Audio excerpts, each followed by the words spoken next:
Hai minasan, terima kasih sudah klik video ini dan selamat datang di channel Koronim. Oke, di video kali ini, Mimin akan merangkum keseluruhan cerita dari anime berjudul Infinite Dendrogram. Anime ini menceritakan seorang remaja bernama Mukudori Reiji yang baru memulai bermain game VR MMORPG atau game yang mirip dengan SAO, di mana game tersebut menawarkan kebebasan bagi pemainnya untuk menjadi apapun yang mereka mau, serta memberikan setiap pemainnya sebuah benih yang disebut dengan embrio, yang mana benih tersebut akan menetas dan menjadi kemampuan unik berdasarkan kepribadian pemiliknya masing-masing. Oke, seperti biasa, jika kalian suka dan konten seperti ini, bisa klik tombol subscribe yang ada di bawah, dan Mimin juga meminta like-nya sebagai uang parkir. Tanpa banyak basa-basi lagi, langsung saja, simak ceritanya. Lanjut! Di awal scene, kita kan melihat Reiji yang baru masuk ke dalam game, lalu langsung disambut oleh administrator di sana. Dan seperti biasa, jika baru memulai game, Reiji pun diberikan pilihan untuk menentukan nama serta avatarnya. Untuk namanya sendiri, Reiji menggunakan nama Rei Starling, dan untuk avatarnya, ia menggunakan wajah asli lalu sedikit memodifikasi warna rambut. Tak luput, Rei juga diberikan perlengkapan dasar, serta sebuah embrio untuk menemani petualangannya. Dan setelah semua settingan awal selesai, ia pun langsung dipindahkan ke kota para pemain baru. Lalu Rei pun hendak pergi ke air mancur untuk bertemu dengan seseorang. Namun tiba-tiba, ia ditabrak oleh seorang NPC kesatria kota yang sedang terburu-buru bernama Liliana.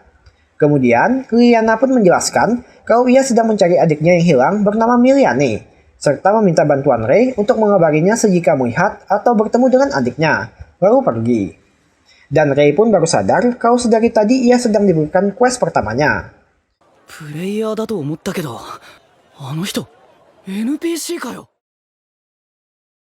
Singkat cerita, Rei pun bertemu dengan seseorang di air mancur sesuai janji. Dan rupanya orang yang ditemuinya itu adalah seorang pemain lain yang menggunakan kostum beruang bernama Shu Starling. Sebagai seniornya, Shu pun menjelaskan detail tentang game, di mana game sengaja dibuat serealistis mungkin agar membuat pemain seolah berada di dunia nyata. Yang artinya, jika ada NPC meninggal, maka NPC tersebut akan benar-benar mati. Dan setelah mendengar quest pertama Rei, ia pun menyimpulkan kaum Miliane sedang berada di area berbahaya di luar kota, lalu mengajaknya untuk membentuk tim. Quest start da.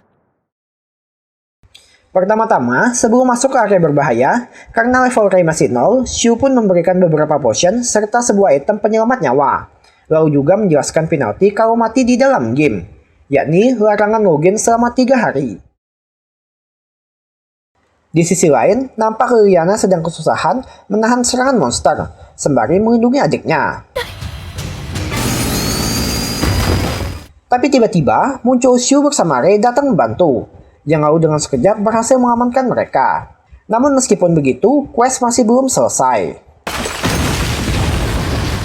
Dan di waktu bersamaan, muncul beberapa kelabang raksasa berlevel tinggi, yang alhasil Shu bersama Liliana pun akan menahan mereka, lalu meminta Rei untuk membawa Miliane pergi dari sana.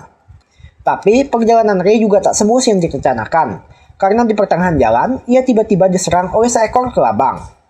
Lantas, karena memikirkan keselamatan Miliane, Rei pun lalu mengorbankan diri untuk melawan kelabang itu, agar setidaknya Miliane bisa pergi. Tentu, dengan level Rei sekarang, ia bukanlah tandingan bagi lawannya itu, yang lalu demi mengulur waktu, Rei pun berulang kali meminum potion. Tapi sialnya, tiba-tiba perhatian kelabang itu lalu teralihkan oleh Miliane, yang kemudian menyerangnya. Beruntung berkat item penyelamat nyawa, Miliane pun berhasil selamat. Namun Rei pun harus menemui jalan buntu karena potion pemberian Shu sudah habis. Oi, embrio. Ima yokose! Tottoto me o samashite, kanousei o yokoshiyagare! Dan disinilah kekuatan embrio dari Rei akhirnya bangkit. Secara mengejutkan, embrio tersebut mengambil wujud sebagai seorang gadis, yang lalu berubah menjadi sebuah pedang raksasa. Dan berkat bantuan pedang itu, Rei pun berhasil mengalahkan lawannya hanya dalam sekali serang. Lalu setelah pertarungan itu, embrionya pun memperkenalkan namanya, yakni Nemesis. Keesokan harinya, nampak penampilan Rei sudah berubah berkat hadiah dari quest kemarin. Yang lalu Shu pun menawarkan pada Rei untuk memilih job atau kelas yang sudah umum pada game MMORPG, dan Rey pun memilih kelas untuk menjadi Paladin. Job Paladin sendiri memerlukan beberapa persyaratan untuk dicapai. Pertama adalah mendapat rekomendasi dari tokoh kesatria. Kedua, dengan menyumbangkan 200.000 ler ke gereja. Lalu yang terakhir adalah dengan mengalahkan beberapa monster. Dan setelah semua persyaratan terpenuhi, secara kebetulan Rey melihat pemain lain yang sedang kesulitan. Namun karena tak sopan jika langsung membantu, ia pun memutuskan membantu dengan memberikan healing pada mereka. First heal. Dan setelah semua monster berhasil dikalahkan, pemain itu pun memperkenalkan namanya, yakni Rogue, serta embrionya yang bernama Babylon. Tak luput sebagai ucapan terima kasih, Rogue juga mentraktir Rey serta Nemesis untuk makan bersama. Saat sore hari, nampak Rey masih semangatnya untuk terus leveling. Tapi tiba-tiba, ia diserang oleh embrio asing, dan langsung membuatnya sadar kalau ia serta pemain sekitar sedang jadi incaran PK. Sontak, dengan cepat ia pun memutuskan untuk langsung keluar dari zona perburuan. Namun ternyata, musuh tak semudah itu membiarkan mereka pergi, yang alhasil Rey pun harus merasakan mati pertamanya di dalam game. Singkat cerita, setelah waktu penalti habis, Rey pun dapat kembali login. Namun Nemesis tampak merasa bersalah karena menganggap kalau insiden itu disebabkan karena kurangnya kekuatan yang ia miliki. Yang lalu Rey pun menyemangatinya untuk bersama-sama semakin kuat, agar insiden itu tak kembali terulang. Dan karena zona perburuan masih dihantui oleh PK, mereka pun memutuskan untuk berburu ke dalam dungeon bawah tanah. Yang mana untuk masuk ke sana, mereka harus membayar 100.000 ler sebagai biaya masuk. Awalnya, perburuan mereka di dalam dungeon berjalan mulus, selain Nemesis yang terus menolak untuk menebas segerombol zombie. Tapi tiba-tiba, Rey kembali diserang oleh pemain asing, yang ternyata adalah salah satu top player dalam permainan itu, bernama Figaro.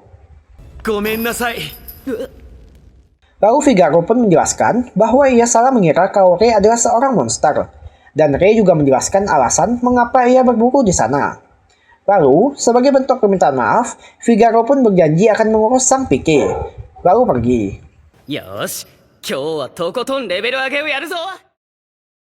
Kemudian, scene beralih pada Rey dan Nemesis yang sedang berkumpul bersama Rogue serta Babylon. Di sana, mereka pun sedang membahas kasus PK yang belakangan sudah mulai hilang. Dan secara mengejutkan, tiba-tiba muncul orang asing bernama Mary Adler yang mengambil job sebagai jurnalis atau bisa dibilang broker di dalam game itu. Dan setelah membayar biaya informasi, Mary lalu menjelaskan kalau ada 3 klan PK yang sudah dibasmi, serta memberikan mereka video pembasmiannya. Untuk di wilayah selatan akan diambil alih oleh Figaro, yang mana walaupun Figaro terlihat seperti pribadi yang tenang, namun saat bertarung, ia berubah menjadi orang yang sangat sadis. Untuk wilayah timur dihadapi oleh kelompok bulan dengan dipimpin oleh salah seorang top player bernama Fuso Sukuyo.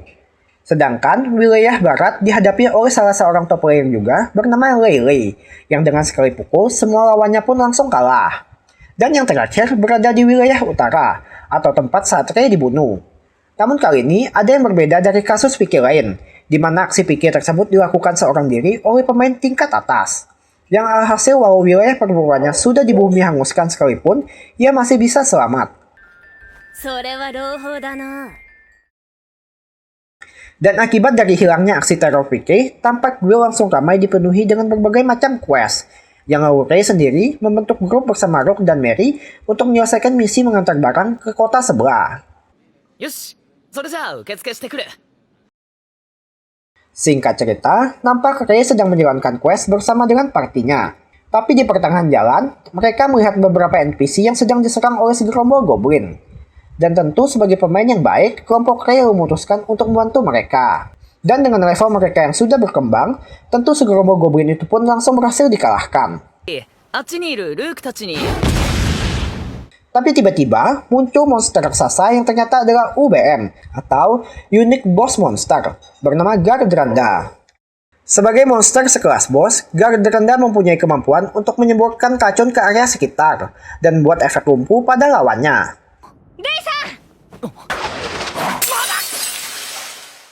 Tapi beruntung, Mary juga ikut membantu dengan memberikan potion yang membuat Ray kebal dari racun selama 3 menit.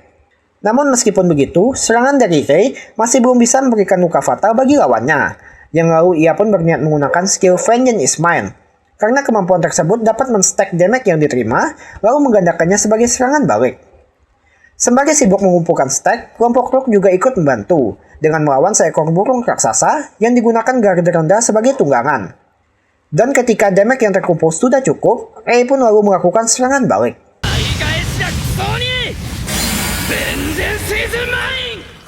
Tapi ternyata, walau bagian atas garda rendah sudah dihancurkan, ia masih belum kalah, dikarenakan jantung monster berada di bagian perut. Yang alhasil membuat Ray pun jadi terpojok, serta efek potion juga sudah habis.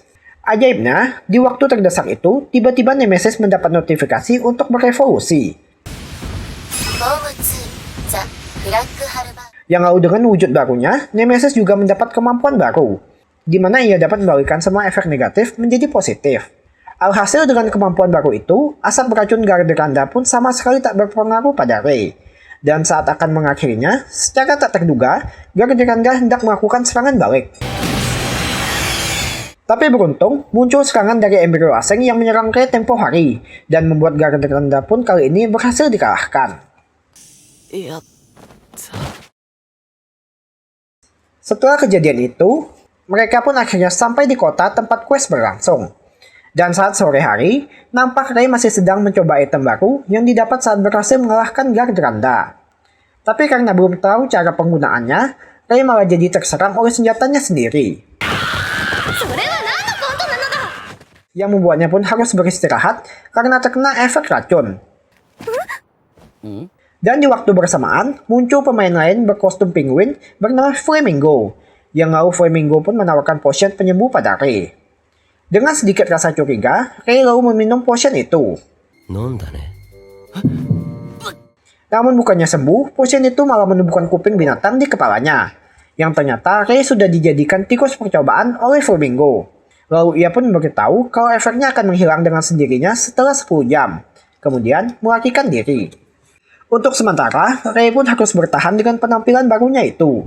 Dan saat sedang berjalan di kota, secara kebetulan, ia melihat seorang NPC yang sedang dipalak oleh para bandit. Namun rupanya, ada seorang player lain yang hendak menolong NPC itu, bernama Hugo Lesseps. Yang mana Hugo sendiri adalah seorang pemain berlevel tinggi. Tapi meskipun demikian, ia langsung dikalahkan oleh para bandit itu, yang alhasil Ray pun harus menggantikannya. Dan setelah semua bandit itu kabur, NPC tadi lalu kembali dan meminta mereka untuk menyelamatkan adiknya karena sudah diculik oleh para bandit tadi. Tentu, tanpa basa-basi, mereka pun langsung menerima quest itu. Lalu di waktu bersamaan, muncul seorang gadis rekan Hugo yang dikarenakan adalah seorang pemain lain, bernama Kiko. Dan setelah berkenalan serta basa-basi sedikit, mereka pun mulai menjalankan misi.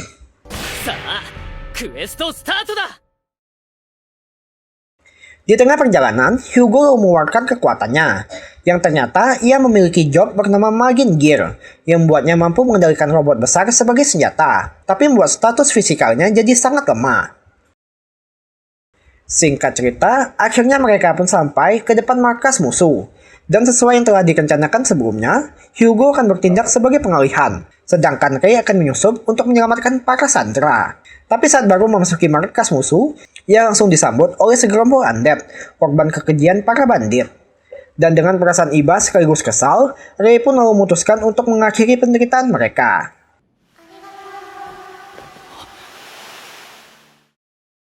Sedangkan di luar, nampak Hugo sudah mengalahkan semua bandit, walau harus sedikit kesusahan. Tapi tiba-tiba, muncul sesosok monster yang mengaku kalau ia adalah wakil pemimpin dari para bandit. Yang mana hanya dengan sekali serang saja, ia langsung dapat membuat Hugo jadi terdesak. Namun, nampak Hugo masih menyembunyikan kekuatan lain, dan hal itu bisa dilihat saat ia mulai ragu untuk menggunakan kekuatannya. Tapi seketika, keraguannya pun hilang setelah melihat kekejian monster itu yang tampak sangat menikmati memakan manusia. Dan disinilah kita akan melihat kekuatan asli dari Hugo. Yang rupanya, Kiko bukanlah pemain, melainkan embrionya bernama Cocytus. Kemampuan Cocytus sendiri adalah menyatukan diri dan memperkuat robot milik Hugo, yang alhasil dengan sekejap, Hugo pun dapat mengalahkan lawannya itu. Kembali ke Rei, nampak ia sudah menemukan ruangan tempat anak-anak itu ditahan. Di sana, ia juga melihat seorang anak yang terlihat sedang dijadikan objek untuk semacam ritual. Tapi saat hendak menyelamatkannya, tiba-tiba anak itu malah menyerangnya dengan racun. Lalu di waktu bersamaan, muncul dalang di balik semua ini bernama Ghost, yang mana tujuannya adalah menjadi King Undead dengan mengubah 5.000 manusia menjadi Undead. Tapi untungnya sedari awal, Rei sudah menggunakan bentuk kedua dari Nemesis, yang buatnya pun kebal dari racun dan berhasil melakukan serangan kejutan. Serta dengan job sebagai paladin, Rei pun memiliki keunggulan dalam melawan Undead, yang alhasil membuat Ghost pun terpaksa harus melarikan diri. Namun, saat sampai di luar, situasinya pun tak jauh berbeda, karena ia tak menyangka kalau wakilnya sudah dikalahkan oleh Hugo. Dan karena tak ingin mati di situ, Ghost pun terpaksa menggunakan kekuatan dendam dari para korbannya, yang sudah ia simpan ke dalam bentuk kristal. Namun serangan itu sama sekali tak berefek pada Rei, dan disinilah akhir riwayat dari Ghost. Kemudian, setelah berhasil mengalahkan Ghost, Hugo pun akhirnya jujur pada Rei, kalau sebenarnya Kiko adalah embrionya bernama Cocytus. Yahoo. Namun Rei pun tampak tak mempermasalahkan hal itu, yang lalu mereka bergegas kembali ke dalam untuk menyelamatkan anak-anak. Dan tanpa mereka sadari, ternyata ada beberapa bandit yang mengawasi mereka dari kejauhan. Lantas, karena melihat situasi sudah aman, mereka pun berniat untuk menjaga item box milik Ghost. Namun di tengah kesenangan mereka, ada sebuah benda hitam yang ketika disentuh benda itu jadi aktif dan menghisap semua yang ada di sekitar. Lalu membentuk sebuah UBM bernama Ghost Maze. Lantas, Rei yang baru kembali dari dalam pun jadi sangat terkejut dengan kemunculan tiba-tiba dari makhluk itu. Dan sialnya, muncul seorang gadis yang membuat perhatian Ghost pun jadi tertuju padanya. Alhasil demi mengulur waktu, Rei pun terpaksa harus menghadapi makhluk itu, agar Hugo dapat membawa pergi anak-anak dengan selamat.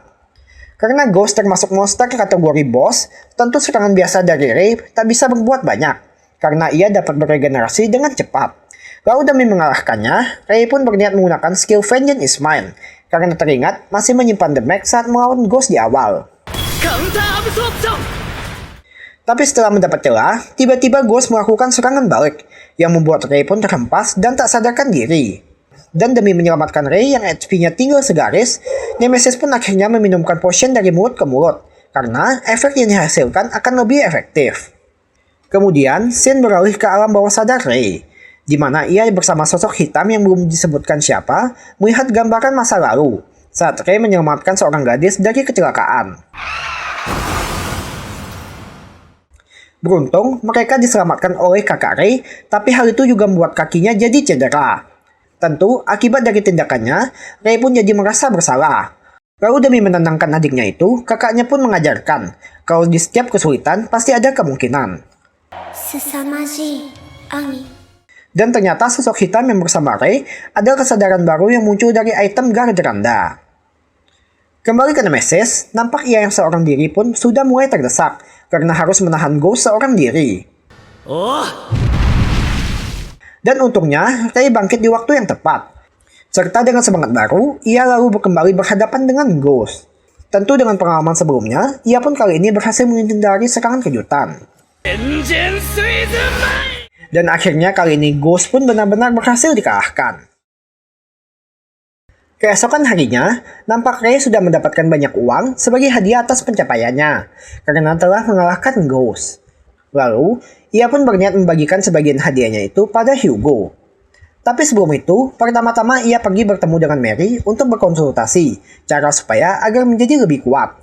Dan demi menanggapi permintaan temannya itu, Mary pun memberikan sebuah tiket event, di mana akan diadakan sebuah pertarungan yang melibatkan para pemain kelas atas. Dengan harapan setelah melihat pertarungan antar pemain kelas atas bisa memberikan inspirasi bagi Rei. Kemudian, scene beralih pada Rei yang sedang berjalan sembari mencari Hugo. Dan secara kebetulan, ia bertemu dengan Shu, lalu pembicaraan keduanya pun berpindah tempat ke sebuah kafe. Di sana, Shu pun memberitahu kalau ia juga akan ikut menonton pertandingan itu, karena Figaro akan berpartisipasi sebagai peserta, yang mana ia akan melawan seorang top player dari kerajaan sebelah bernama Sun Yu. Dan setelah memberitahu hal itu, ia pun pamit karena ada sedikit urusan. Tapi tiba-tiba muncul Cocytus entah dari mana, disusul dengan kedatangan Hyugo. Ibaratkan pucuk dicinta orang pun tiba, tanpa basa-basi, Rei pun langsung membagikan sebagian hadiahnya. Dan setelah diterima oleh Hyugo, Rei kemudian pamit karena ia ingin pergi menonton pertandingan. Rei, honmei wa Nishida. Namun tiba-tiba, Hyugo memberikan sebuah pesan aneh. Tentu, Rei yang mendengarnya pun tak mengerti maksud dari kalimat itu. Dan sepertinya Hyugo sedang merencanakan sesuatu. Singkat cerita, akhirnya Rei pun sampai di arena. Di sana, ia pun tampak terkesima saat melihat pertarungan antar dua pemain kelas atas, yang mana kedua pemain tersebut sudah menguasai skill pamungkas dari embrionya masing-masing. Dan setelah pertandingan itu berakhir, Rei dengan iseng pun ingin bertaruh kemenangan pada Figaro. Tapi tiba-tiba muncul Sun Yu, dan karena terlihat kalau Sun Yu seperti habis menculik seorang gadis, Rei pun hendak melawannya. Beruntung muncul Shu di waktu yang tepat, lalu berhasil menyelamatkan adiknya itu. Sontak saat melihat Shu yang berhasil menangkis serangannya, Sun Yu pun jadi sangat tertarik, lalu mulai menjelaskan pada Rei kalau gadis itu adalah temannya. Kemudian, Rei pun mengajak Shu untuk ikut menonton bersama, lalu mulai memperkenalkan kakaknya itu pada teman-temannya. Namun yang aneh, saat melihat Shu, Mary jadi sangat gugup, seperti ada yang coba disembunyikan.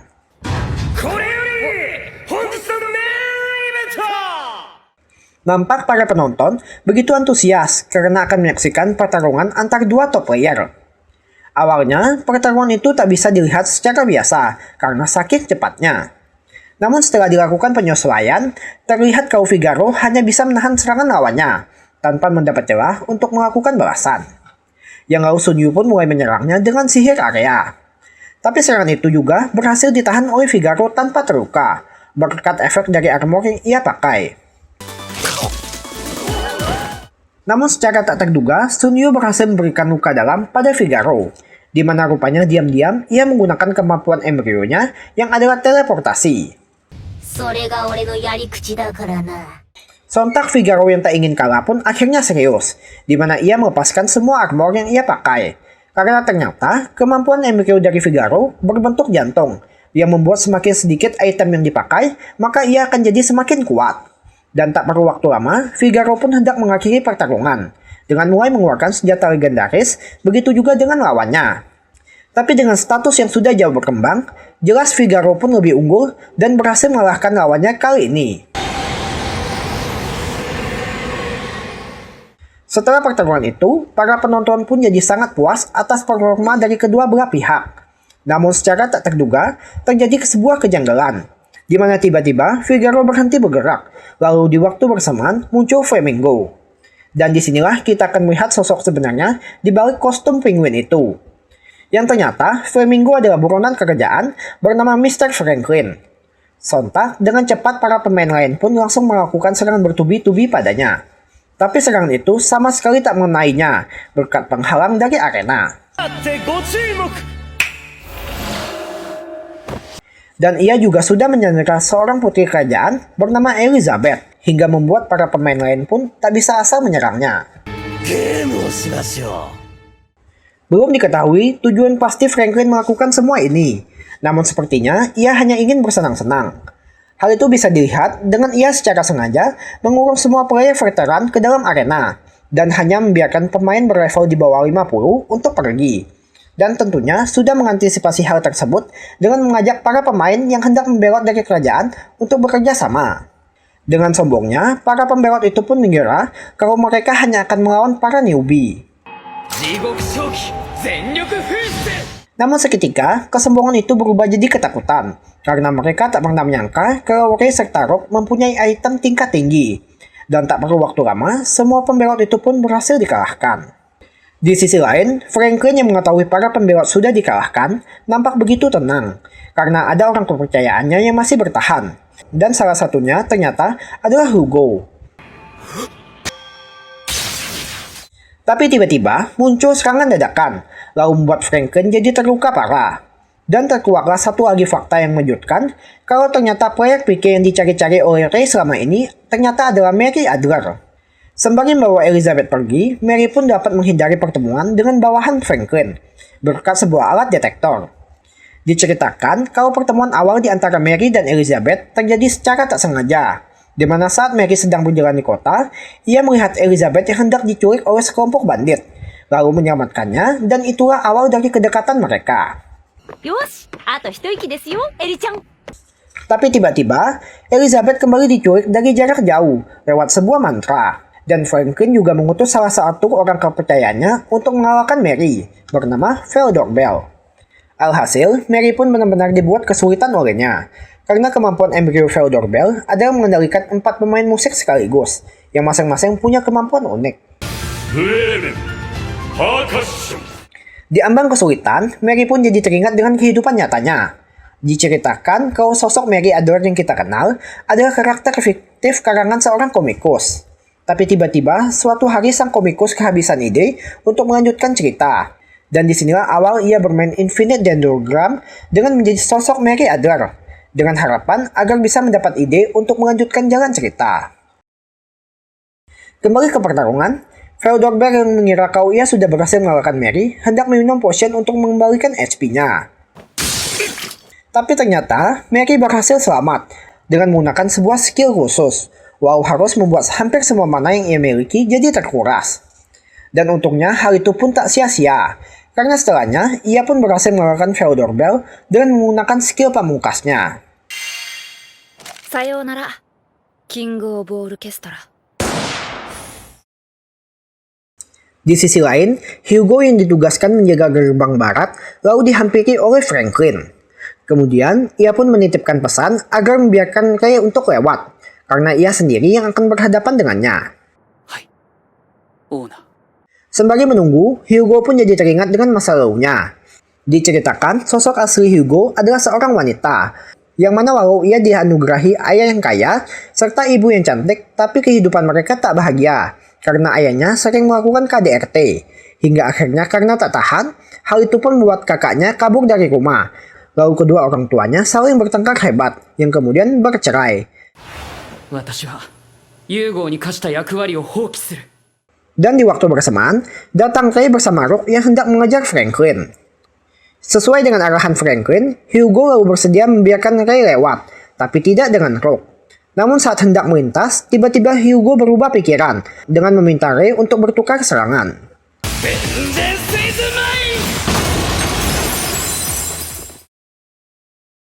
Sedangkan di luar gerbang, nampak Franklin sudah dikepung oleh pasukan kerajaan.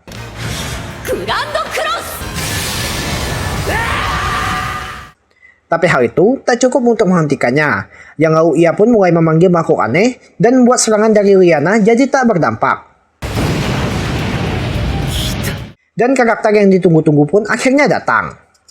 Dengan kemunculan Ray, Franklin lalu menjelaskan tujuannya melakukan semua ini. Pertama, adalah untuk menghancurkan semangat juang dari negeri itu. Kedua, adalah untuk menjatuhkan harga diri dari player kelas atas, dengan menunjukkan betapa ketidakberdayaan mereka. Dan yang terakhir sekaligus yang utama adalah untuk mengalahkan Ray. Karena ternyata Franklin lah dalang di balik kejadian hampir terbunuhnya Mylene dulu. Dan semenjak rencananya jadi kacau, itulah awal tumbuhnya kebencian pada Ray. Oleh karena itu, ia pun sengaja menciptakan makhluk aneh yang dipanggilnya dengan sebutan RSK atau Ray Starling Killer. Tentunya, nama makhluk itu bukan sekedar nama saja, yang mana RSK tersebut mampu menetralkan semua serangan Ray, akibat potion yang minumnya dulu. Secara diam-diam, rupanya Franklin sudah menyisipkan sebuah slime ke dalam potion, dan bisa bertahan selama 24 jam. Akibatnya, semua status, skill, pembicaraan dapat diketahui olehnya. Namun setelah mengetahui hal itu, Ray malah jadi semakin tertantang. Berkat didikan kakaknya dulu, yang mengajarkan kalau di setiap terdesak pasti selalu ada kemungkinan. Karena slime tersebut hanya dapat bertahan selama 24 jam, tentunya Franklin belum tahu item yang didapatkan setelah mengalahkan Ghost baru-baru ini. Item tersebut mampu mengeluarkan kebencian dalam jumlah besar, lalu mengumpulkannya ke satu titik hingga jadi sangat besar. Sontak, Franklin yang melihat hal itu pun jadi sedikit panik, lalu hendak memanggil kembali RSK. Tapi, berkat bantuan Lyanna serta komandan kesatria, mereka pun berhasil memblokir pelarian dan membuat serangan Ray dapat mengenai RSK. Lalu, sebelum sempat beregenerasi kembali, dengan cepat Ray pun langsung menancapkan lengannya ke dalam musuh, lalu mengaktifkan api Gardranda. Dan akhirnya RSK pun berhasil dikalahkan. Kembali ke pertarungan Rock dengan Hugo, jika kalian mengira kalau mungkin Rock adalah kakak Hugo yang kabur dulu, maka dugaan itu salah, karena ternyata ayah Rock adalah seorang detektif, sedangkan ibunya adalah seorang pencuri. Akibatnya, sejak kecil ia pun diajari cara membaca pikiran serta mencari titik buta. Dan berkat didikan itu pula, ia pun dapat dengan mudah menganalisa setiap pergerakan Hugo. Namun, ia juga dikejar oleh waktu akibat skill pasif Cocytus, yang sedikit demi sedikit membuat bagian tubuh lawannya membeku. Yang lalu demi mengalahkannya, Rock pun sengaja mengoceh panjang lebar agar memanasi Hugo. 迷いすぎだよ、お嬢さん。 Dan ternyata semua ocehan Rock adalah demi mengulur waktu agar ia dapat mengaktifkan skill penggabungan, di mana Babylon serta semua petnya akan menjadi satu dengan dirinya. Alhasil berkat skill itu, status Rock pun jadi berkembang sangat pesat, sampai berhasil menembus armor Hugo, dan buatnya pun dapat dilumpuhkan. チェックメイト。 Setelah makhluk panggilan khusus untuk mengalahkan Ray berhasil dikalahkan, Franklin ternyata masih mempunyai makhluk panggilan lain, serta ia juga punya rencana cadangan dengan mempersiapkan banyak monster secara diam-diam di dalam kota. Tapi ternyata monster-monster yang sudah ia persiapkan sebelumnya sudah diatasi oleh Mary. Sontak karena tahu rencana pertama telah digagalkan oleh Ray, serta kedua digagalkan oleh Mary, tanpa diduga, ia masih mempunyai rencana ketiga. 56,826体の改造モンスターによる Dengan menggunakan kekuatan embrionya, ia pun mampu menciptakan banyak monster, yang mana monster tersebut sudah disetel untuk terus maju sampai mati, dengan tujuan menghancurkan semua yang ada di hadapannya, kecuali rekan dari Franklin itu sendiri. Lantas, Ray yang sudah babak belur pun lalu bangkit, dan berusaha mengulur waktu. Dan untungnya, muncul Rock yang juga membawa beberapa pemain lain untuk membantu. Tentu dengan bertambah beberapa orang saja, hal itu tak cukup untuk menghentikan 50.000 monster. Namun efektif untuk memancing amarah Franklin, yang lalu memerintahkan monsternya untuk menghabisi Ray.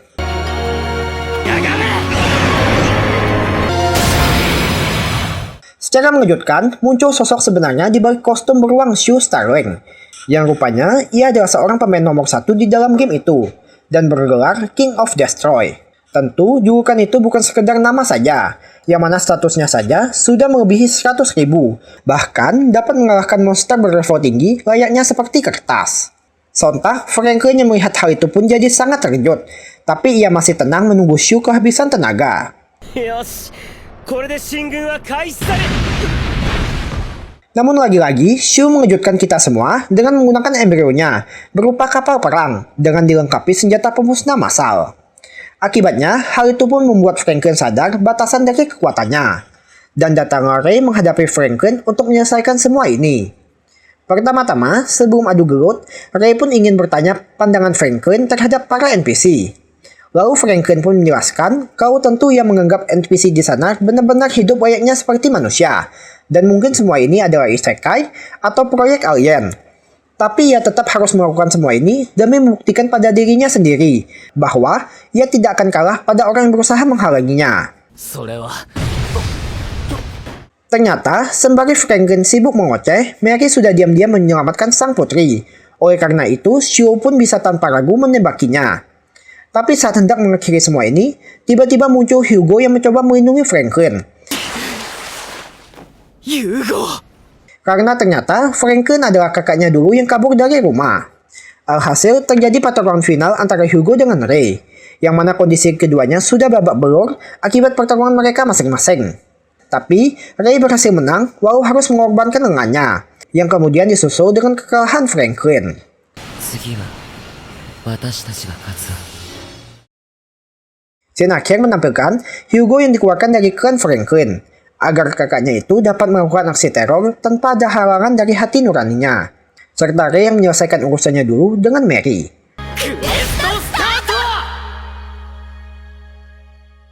Tamat. Oke minasan, cukup sekian alur cerita dari anime Infinite Dendrogram kali ini. Jangan lupa buat subscribe, like, dan komen jika kalian suka dengan konten seperti ini. Sore dewa. Mata ne.